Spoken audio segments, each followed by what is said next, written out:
দুনিয়ায় এত কিছু থাকতে তুই মসজিদের মাইক চুরি করতে গেছিলি কেন? ভাবছিলাম আল্লাহর জিনিস চুরি করলে কেউ কিছু বলবে না। আমি বুঝলাম না, ইমাম সাহেব তোরে হাতে নাতে ধরার পরে ছাইড়া দিল কেন? ইমাম সাহেবরে বললাম আজান বাসা পর্যন্ত পৌঁছায় না, তাই সামনে নিয়ে লাগাচ্ছি। এই তুমি কাল রাতে কার সাথে ছিলা, সত্যি করে বলো। কাল রাতেই তো বললাম দাদির অবস্থা ভালো না, তার সাথে হসপিটালে থাকতে হবে। তাইলে তো আজকে রাতেও দাদির সাথে হসপিটালে থাকবা, তাই না? শরীরের অবস্থা যদি আগের মতো থাকে তাহলে আজকে রাতেও যেতে হবে। শরীরের অবস্থা আগের মতোই আছে। তোমার দাদি মেসেজ দিছে, কখন আসবা জানু? এই এত রাত হইলো কেন? কোথায় গেছিলা তুমি? গুরুর বাণী শুনতে গেছিলাম, গুরুজি বলছে জীব হত্যা মহাপাপ। খুব ভালো করছো, এবার চলো ঘুমাইতে যাবা। তোমার সাথে আর ঘুমাবো না, তোমার সাথে ঘুমাইলে অনেক জীব মারা যাবে। আমার নিচে অনেক জিদ জমা হয়ে আছে, ওগুলো তুমি মারবা না বাইরের লোক দিয়ে মারাবো? অরুণ ভাই, মাঝরাতে এত আওয়াজ করলে নিচে তো আমরা থাকতে পারি না। আর ভাবি বললেন না, রোমান্টিক স্বপ্ন দেখে বউকে জড়িয়ে ধরে বলেছিলাম বেবি আই লাভ ইউ। বলেন কি অরুণ ভাই, তাই নাকি? তারপর কি হয়েছিল? লাথি মেরে খাটের থেকে ফেলায় দিয়ে বলে পাশের বাড়ির নতুন ভাবির নাম বেবি, তুমি জানলা কি করে? হ্যাপি বার্থডে শর্মি, জন্মদিনের অনেক অনেক শুভেচ্ছা রইলো। কি খাওয়াবি বল? থ্যাংক ইউ দোস্ত, আজকে তুই যা খাইতে চাবি তাই খাওয়াবো। বলিস কি, তাই নাকি? আমি কিস খাবো, গালে দিবি না ঠোঁটে দিবি? দোস্ত, আমার তো ইচ্ছা করতেছে তো দুই ঠ্যাঙের মাঝখানে লাথি দিতে।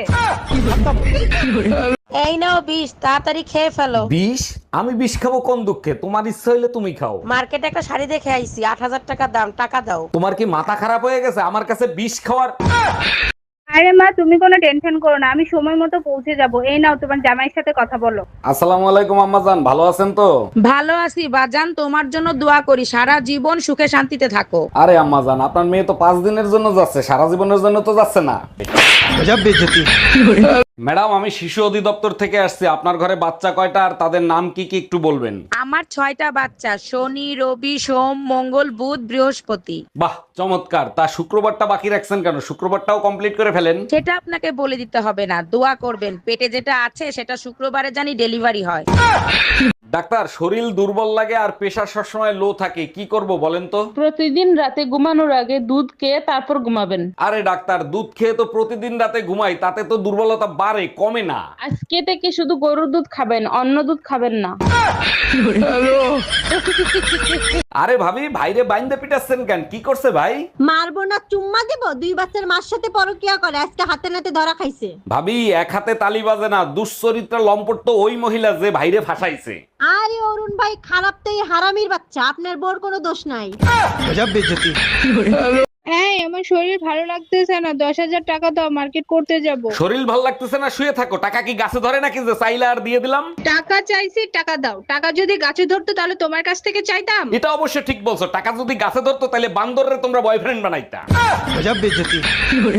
এই কই তুমি, এক গ্লাস পানি দাও তো, আজ 4-5 দিন ধরে বুকে ব্যথা করতেছে। 4-5 দিন ধরে তোমার বুকে ব্যথা করতেছে আর আজকে তুমি আমারে বলতিছো 1 মিনিট দাঁড়াও। আরে ডাক্তারের ফোন দেয়া লাগবে না, গ্যাসের ব্যথা এমনি এমনি ঠিক হয়ে যাবে। হ্যালো ইন্স্যুরেন্স কোম্পানি, শিগগিরই বাসায় আসেন, 50 লাখ টাকার একটা লাইফ ইন্স্যুরেন্স করাবো। কি ব্যাপার অরুণ ভাই, আজকে এত সাইজে গুজে কোথায় যাচ্ছেন? নতুন কাউকে পাইছেন নাকি? ভাবি, এখনো পাই নাই, দেখা করতে যাচ্ছি, যদি পছন্দ হয়। আচ্ছা অরুণ ভাই, আপনি তো জীবনে অনেক প্রেম করছেন, এর থেকে কি অভিজ্ঞতা লাভ করছেন? একটা অভিজ্ঞতাই হয়েছে, গার্লফ্রেন্ডের যদি কুত্তা বিড়ালও মারা যায় তাও কানতে হয়। এই, আমার শরীর ভালো লাগতেছে না, 10,000 টাকা দাও, মার্কেট করতে যাব। শরীর ভাল লাগতেছে না, শুয়ে থাকো। টাকা কি গাছে ধরে নাকি যে চাইলে আর দিয়ে দিলাম? টাকা চাইছি, টাকা দাও। টাকা যদি গাছে ধরতো তাহলে তোমার কাছ থেকে চাইতাম। এটা অবশ্য ঠিক বলছো, টাকা যদি গাছে ধরতো তাহলে বান্দররে তোমরা বয়ফ্রেন্ড বানাইতা।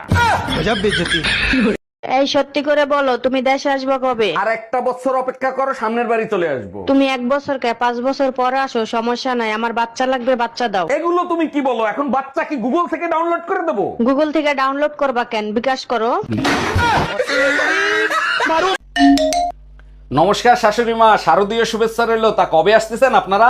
জামাই, মেয়ে বললো তুমি নাকি পূজার মার্কেট করো নাই, কারণ কি? পুজোয় তো আপনি আর শ্বশুর মশাই জামাই বাড়িতে আসবেন, জামাই বাড়ি থেকে খালি হাতে আসবেন? অবশ্যই পুজোর মার্কেট করে আসবেন, তার জন্য পুজোর মার্কেট করি নাই। খুব ভালো করেছো জামাই, তোমার শ্বশুরও একই কথা বলছে, জামাই বাড়িতে যাবা, পূজার মার্কেট করা কি দরকার, জামাই তো মার্কেট করে দেবে। সব কাপড় চুপুর নোংরা, কার বালছেরও ঘরে বসে? একদিন কাপড় কাচিনি তার জন্য এত কথা, আজকেই বাপের বাড়ি চলে যাব। আরে যা, কে বারণ করছে তোরে? হ্যালো মা, তোমার জামাইয়ের সাথে ঝগড়া হয়েছে, 6 মাসের জন্য তোমাদের কাছে আসতেছি। অন্যায় করছে জামাই, সাজা দিবি জামাই রে, আমাদের দিবি কেন? জানেন ভাবি, একটা সুসংবাদ আছে, আমি না ফেসবুকে একটা মেয়ে পটায় ফেলাইছি। বলেন কি অরুণ ভাই, এ তো খুব ভালো খবর। তা কবে পটালেন? কাল রাতেই পটাইছি, কিন্তু সমস্যা হলো আজকে আমার কাছে 2000 টাকা চাচ্ছে। অরুণ ভাই, প্রেম করতে হলে তো টাকা খরচ করতেই হবে, দিয়ে দেন ওটার রেজিস্ট্রেশন ফি। জানো রুম্পা, এক গবেষণা করে দেখলাম বিবাহিত পুরুষরা বউয়ের ভয়তে আশপাশে ভাবিদের দিকে তাকাতেও পারে না। এতে গবেষণা করার কি আছে? ঘরে বউ থাকতে আশপাশের ভাবিদের দিকে তাকাবে কেন? তুমি ঠিক বলছো, কিন্তু ফেসবুক এমন একটা প্ল্যাটফর্ম যেখানে অন্যের বউকে লাইকও করা যায়। তাই নাকি? তুই একবার লাইক করে দেখ, যে আঙ্গুল দিয়ে লাইক করবি সেই আঙ্গুল কাইটটা টুকরো টুকরো করে ফেলাবো।